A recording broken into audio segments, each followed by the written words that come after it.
Boa tarde a todos. Eu vou dar continuidade ao capítulo 23, da Estranha Moral, que a Marcela iniciou, e a gente vai continuar analisando as aparentes contradições das palavras do Cristo e, naturalmente, trazendo o esclarecimento necessário, né? Então, eu vou fazer primeiro uma leitura para que a gente possa entender. Não vim trazer a paz, mas a divisão. Não penseis que eu tenha vindo trazer a paz à terra. Não vim trazer a paz, mas a espada. Porquanto vim separar de seu filho, de seu pai o filho, de sua mãe a filha, de sua sogra a nora, e o homem terá por inimigos os de sua própria casa. Está lá em Mateus 10, 34 a 36. Tem também Lucas: vim para lançar fogo à terra, e que é o que desejo, senão que ele se acenda. Tenho que ser batizado com um batismo, e quanto me sinto desejoso de que ele se cumpra. Julgais que eu tenha vindo trazer paz à terra? Não, eu vos afirmo, ao contrário, vim trazer a divisão, pois doravante, se acharem numa casa 5 pessoas, estarão elas divididas umas contra as outras, 3 contra 2 e 2 contra 3. O pai estará em divisão com o filho e o filho com o pai, a mãe com a filha com a mãe, a sogra com a nora com a sogra. Está lá em Lucas 12, 49 a 53. Como disse a Marcela, estranha, né, gente? É tanta divisão. A leitura nua e crua do que eu acabei de fazer, no mínimo nos assombra, né? Como é que a gente interpreta essa frase de Jesus? Não vim trazer a paz, mas a divisão. Analisando cruamente, seria melhor que ele nem tivesse vindo, né? Já que, segundo a leitura, a proposta dele era de ódio, de violência, de divisão. Então era melhor não ter vindo, né? E isso tudo é uma flagrante contradição do Cristo que nós vimos, que nós conhecemos a história, né? Que passou pela terra dando o exemplo do amor, da paz, da humildade, da união, né? O espírito mais puro que pisou nesse mundo, a personificação da doçura, da bondade e tudo que ele nos ensinou. O exemplo do Cristo foi tão forte que ele dividiu a história do mundo em dois, né? Do mundo cristão. Então vejam a fortaleza das palavras do Cristo, né? Na verdade, essas palavras que eu acabei de ler nos dão testemunho da alta sabedoria do Mestre. Ele trazia uma ideia nova.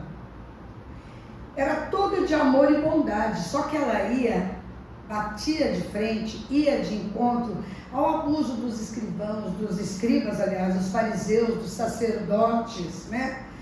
Gerou uma oposição muito forte contra ele. Claro, ele chegou, o sistema estava constituído, né? Podre, mas constituído. Ele bateu de frente com tudo isso. Então ele provocou os fortes.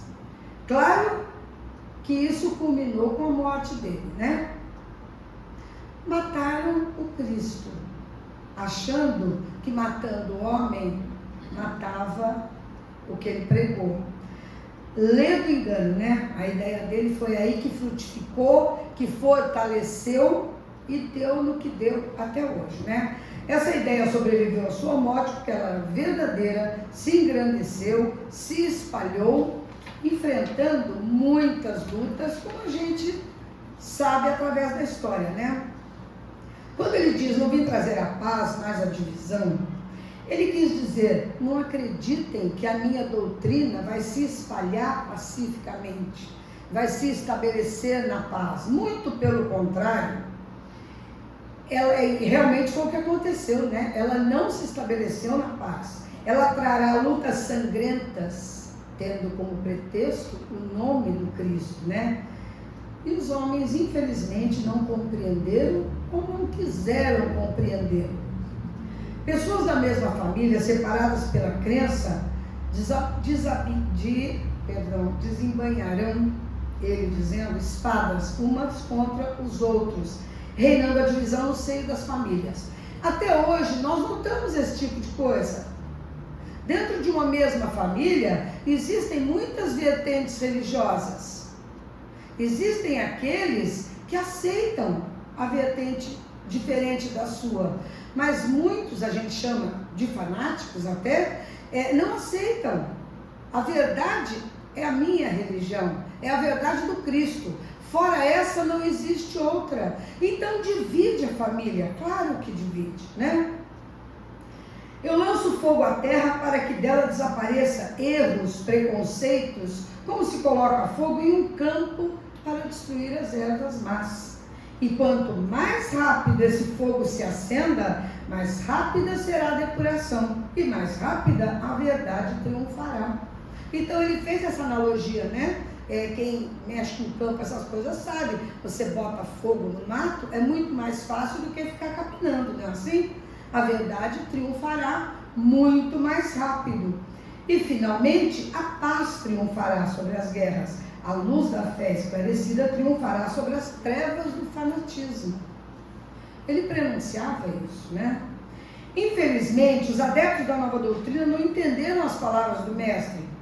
Muitas vezes, elas eram veladas pela alegoria. Isso nós estudamos milhares de vezes. O Cristo não falava abertamente de todos os assuntos, porque ele sabia que seria interpretado de uma maneira diversa.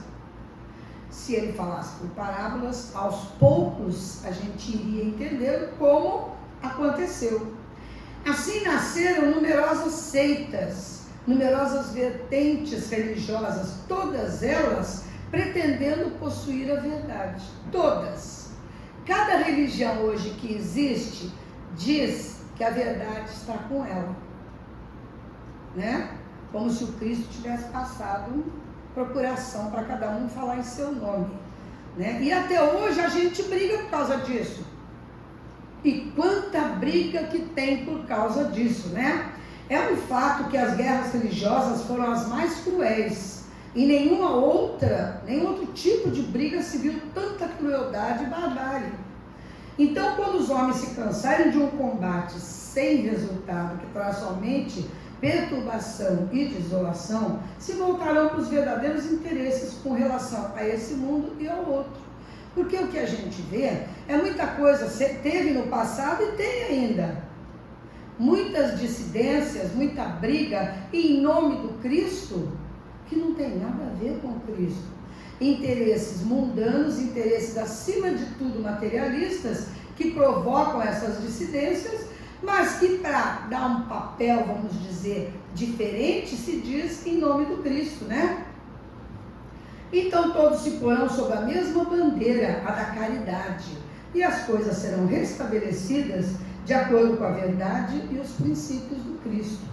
Não vamos nos iludir, um dia isso há de acontecer. As religiões todas deverão se fundir na religiosidade. Todos nós vamos descobrir que a verdade do Cristo está em todos os lugares. O que nós, seres humanos, fizemos foi deturpar essa verdade, muitas vezes em nosso favor. Um dia a verdade, como o próprio Cristo diz, há de clarear, há de ser vitoriosa.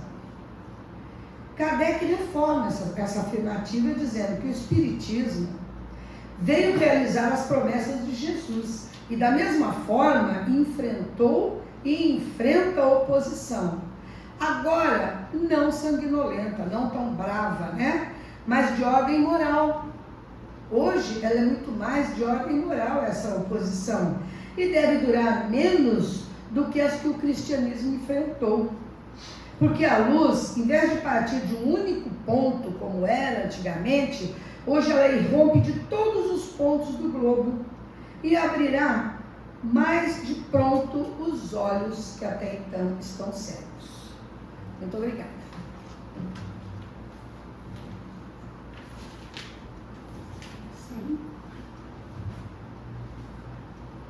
Vamos fechar os nossos olhos, nos colocar em posição confortável, aproveitar esse ambiente que dá uma facilidade muito maior da gente elevar os pensamentos, se conectando com o mais alto, para agradecer.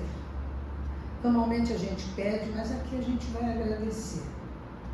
Agradecer por esse momento, agradecer por tudo que temos, agradecer pela vida, enfim, pela infinita bondade de Deus conosco, pela infinita compreensão que Jesus tem dos nossos defeitos e assim mesmo sempre está conosco, nunca nos abandona. Obrigada, meu Pai, obrigada aos espíritos amigos que aqui estiveram e estão.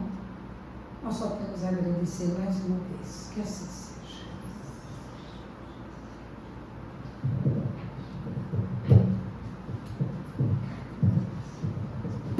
Hoje eu não estou conseguindo.